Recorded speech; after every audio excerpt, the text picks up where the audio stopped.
अवर जनपद आजमगढ़ से जनवादी पार्टी के तत्वाधान में राजदंड पदयात्रा जो 2 अक्टूबर से 11 दिसंबर 2023 तक चलेगी। जनपद बलिया से प्रारंभ होकर मऊ, आजमगढ़, अंबेडकर नगर, बस्ती, गोंडा, बलरामपुर, श्रावस्ती, बहराइच, लखीमपुर, सीतापुर, बाराबंकी, उन्नाव, लखनऊ, कानपुर नगर, कानपुर देहात आदि जगहों से होते हुए दिल्ली तक पदयात्रा का समापन किया जाएगा। और पार्टी के राष्ट्रीय अध्यक्ष संजय सिंह चौहान के द्वारा आजमगढ़ जिला अधिकारी महोदय को ज्ञापन सौंपा गया।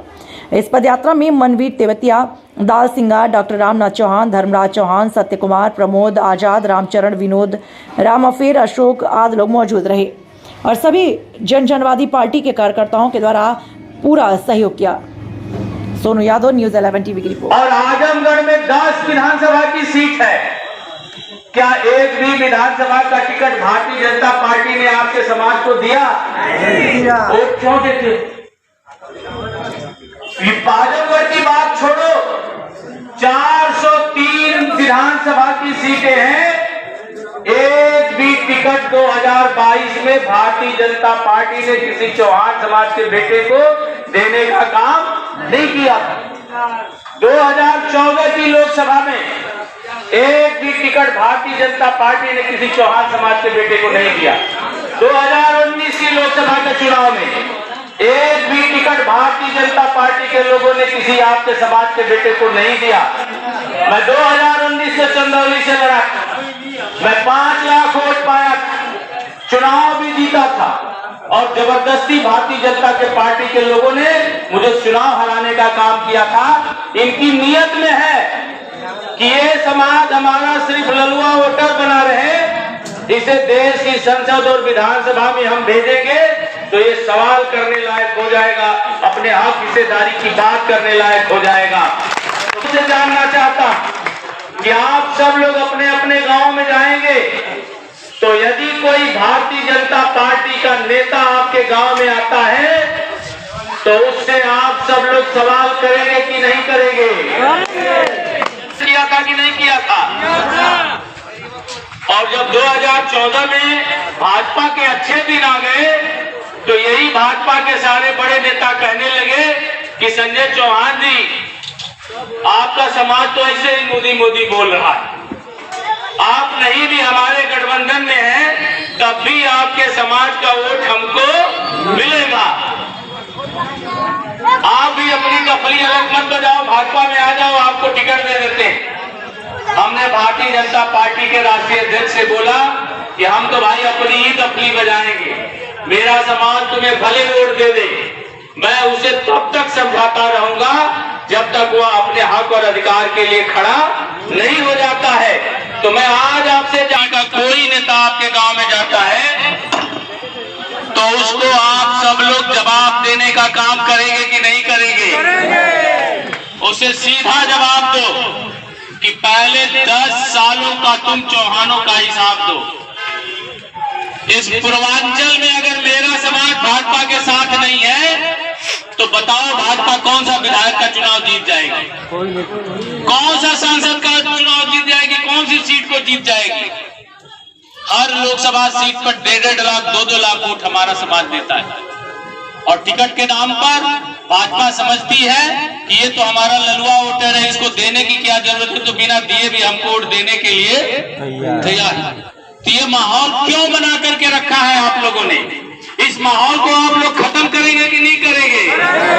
साथियों, हम गांव गांव गए, हम 6 दिन मऊ में घूमे, आपके आजमगढ़ में अभी 3 दिन और आजमगढ़ में रहेंगे, तब हम जाएंगे अंबेडकर नगर। और मुझे खुशी है कि मैं जिस तरफ से गुजरा, हमारे लोग अपने अपने गांव से निकल करके सड़कों पर आए हैं और मेरे साथ 10 कदम ही सही चले। माताएं बहनें भी अपने घरों से निकली और मैं आपको भरोसा दिलाता हूं कि जैसे जैसे आप हमारे साथ सड़क पर पसीना बहा रहे हो, वैसे वैसे भाजपा वाले जो दिल्ली में एसी में बैठे हैं उनको धीरे धीरे गर्मी शुरू हो गई है और दिल्ली पहुंचते पहुंचते उनकी एसी भी काम करने वाली नहीं है। समाज इनके साथ नहीं है तो पूर्वांचल, तो मैं बहुत ज्यादा न कहते हुए हमारे साथ हमारे पार्टी के राष्ट्रीय महासचिव बीडी सिंह जी, पदयात्रा का नेतृत्व कर रहे मनवीर तेवतिया जी, महिला मोर्चा की राष्ट्रीय अध्यक्षा श्रीमती सट्टा रानी बिंद जी, राष्ट्रीय सचिव दल सिंगार जी, प्रदेश अध्यक्ष बीरबल जी और तमाम हमारे साथी हैं जो लगा। सैनिक का सम्मान क्यों नहीं मिल रहा है, उन्हें सैनिक का दर्जा क्यों नहीं मिल रहा है। अगर उन्हें सैनिक का दर्जा नहीं दिया जा रहा है तो यह माना जाएगा कि हमारे देश के नौजवानों को सिर्फ शहीद होने के लिए अग्निवीर में भर्ती किया जा रहा है और आने वाले समय में अमानी और अंडानी की संपत्ति की सुरक्षा करने के लिए और किसानों पर लाठी बरसाने के लिए एक नया लठबाज भारत सरकार देश के प्रधानमंत्री तैयार करना चाहते हैं। इन सब सवालों को लेकर के हम लोग निकले हैं। हम लोग जानना चाहते हैं कि जैसे EWS के नाम पर आपने 10% आरक्षण सवर जातियों को दे दिया, भारत के संसद में आपने महिला आरक्षण बिल लागू किया, उसमें बैकवर्ड महिलाओं का आरक्षण क्यों नहीं दिया। अगर आपने आरक्षण नहीं दिया है तो यह भी साबित होता है कि आप 33% देश की संसद और विधानसभाओं में भी आप सवर्ण जातियों को आरक्षण दे करके उनको अपने साथ खड़ा करके देश के गरीबों को और पछाड़ना चाहते हैं। जो आप यात्रा निकाल रहे हैं ये प्रदेश संस्कृति है कि देश संस्कृति है? हम लोग 2 अक्टूबर को निकले और दिल्ली के रामलीला मैदान में इस पदयात्रा का समापन होगा।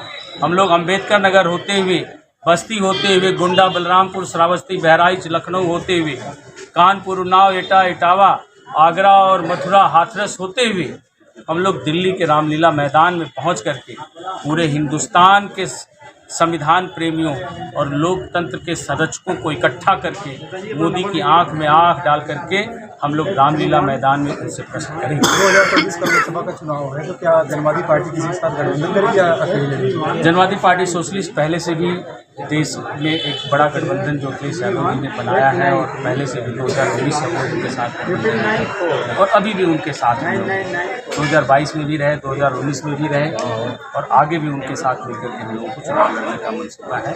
हम लोग अभी पाँच विधानसभा का चुनाव होने जा रहा है, इस विधानसभा के चुनाव को लेकर जनवादी पार्टी क्या एजेंडा तैयार कर रही है? देखिए, जनवादी पार्टी सोशलिस्ट उन राज्यों में आज तक कोई प्रत्याशी नहीं दे रही है और हमारा यह सोच है कि जो विपक्षी वोट है, जो विपक्ष का वोट है, वो इकट्ठा रहे और भारतीय जनता पार्टी को चुनाव उन राज्यों में कराए और निश्चित तौर पर 5 राज्यों का चुनाव आएगा तो भाजपा जाएगी। विपक्ष में किसको आप इस जो वोट को आप कह रहे हैं, ये विपक्ष में किसको जाएगा? ये हम लोगों का अपना जब समय आएगा तो देखा जाएगा। फिलहाल हमने अपना कैंडिडेट नहीं दिया है तो हमारे लोग निश्चित तौर पर हमारी विचारधारा से परिचित हैं और जो भाजपा को हराएगा उसे वोट करेंगे। ठीक है।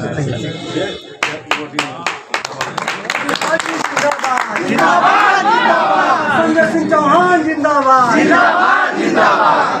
जिंदाबाद, जिंदाबाद, जिंदाबाद। रानी बेंद्र जिंदाबाद, जिंदाबाद, जिंदाबाद। बीरबल चौहान जिंदाबाद, जिंदाबाद, जिंदाबाद। विनोद चौहान जिंदाबाद।